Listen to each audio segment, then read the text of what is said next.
પાનોલી જીઆઈડીસીમાંથી જતી એનસીટીએલની pipeline leakage થતા પિરામણ ગામના તળાવમાં હજારો માછલીઓના મોત।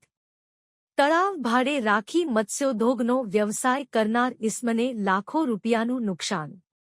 અંકલેશ્વરના પાનોલી જીઆઈડીસીમાંથી પસાર થતી એનસીટીએલની પાઇપલાઇનમાં પિરામણ ગામમાં જતી પિરામણ ગામ નજીક ભંગાણ સર્જાતા ગામના તળાવમાં કેમિકલયુક્ત પ્રવાહી ભળતા તળાવમાં રહેલ હજારો માહલાઓના મોત થયા હોવાનું જાણવા મળ્યું છે। આ પાઇપલાઇનના લીકેજને કારણે તળાવમાં કેમિકલયુક્ત પાણી ભરાઈ જતા આ સમસ્યા સર્જાઈ હતી। આ તળાવ ભાડે લઈને ઇકરામ શેખ નામના ગૃહસ્થ મત્સ્યોદ્યોગનો વ્યવસાય કરે છે।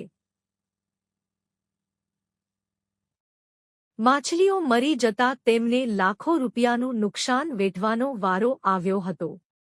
ઉપરાંત આ દુર્ઘટનાને પગલે અસરગ્રસ્ત ખેતરને પણ ભારે નુકસાન પહોંચતા ખેતી પર પણ તેની અસર થવાની દહેશત જણાય છે। જ્યારે ગામના જુનેદ પાંચભાયા નામના એક જાગૃત નાગરિકે આ ઘટના અંગે તાત્કાલિક પગલાં લેવા ગુજરાત પ્રદૂષણ નિયંત્રણ બોર્ડને રજૂઆત કરી છે। તેમણે કરેલ રજૂઆતમાં જણાવાયું છે કે આ સંદર્ભે તાત્કાલિક યોગ્ય કાર્યવાહી કરીને કસૂરવારો પર પગલાં ભરાય અને ભવિષ્યમાં ફરીથી આ બાબતનું પુનરાવર્તન ના થાય તેની ખાસ તકેદારી લેવા પણ અનુરોધ કર્યો હતો।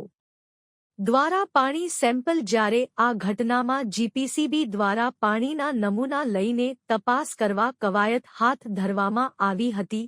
ખેડૂતો દ્વારા આ ઘટનામાં જવાબદાર લોકો સામે પગલાં ભરાય તેવી માંગ કરવામાં આવી હતી।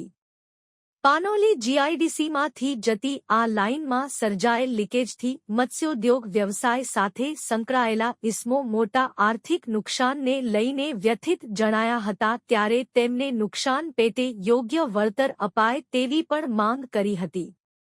એક તરફ સરકાર પશુપાલન તેમજ મત્સ્યોદ્યોગ માટે સહાય કરે છે અને રોજગારી પૂરી પાડી રહી છે તો બીજી તરફ ઔદ્યોગિક એકમો દ્વારા ચોમાસા દરમિયાન ગમે વરસાદી પાણીની આડમાં ગમે ત્યાં ઝેરી કેમિકલયુક્ત પ્રદૂષિત પાણી છોડાતા સમસ્યા સર્જાતી હોય છે।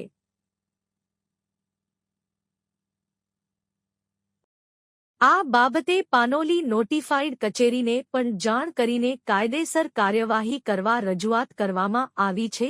ભૂતકાળમાં ઔદ્યોગિક કંપનીઓના પ્રદૂષિત પાણી પીવાના કારણે ગાય ભેંસો સહિત ઘણા પશુઓના મોત પણ થયા હતા। આ બાબતે કસૂરવારો સામે કાયદેસર પગલાં ભરાય તે જરૂરી છે।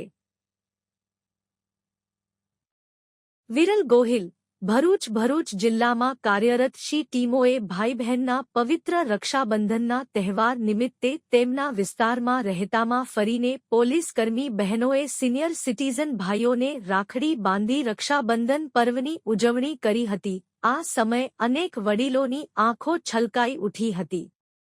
સમગ્ર ગુજરાત રાજ્યમાં મહિલાઓ, બાળકો અને વૃદ્ધોને સુરક્ષા આપવાના ભાગરૂપે પોલીસ વિભાગે એક નવતર પહેલ સ્વરૂપે શી ટીમની રચના કરવામાં આવી છે। આ ટીમ શહેર જિલ્લામાં મહિલા અને યુવતીઓની છેડતી અટકાવવા અને સાથે જ તેઓને સુરક્ષા આપવા હંમેશા સતર્ક રહે છે। આ શી ટીમનો મૂળ ઉદ્દેશ મહિલાઓની સુરક્ષા કરવી અને તેમનું રક્ષણ કરવું।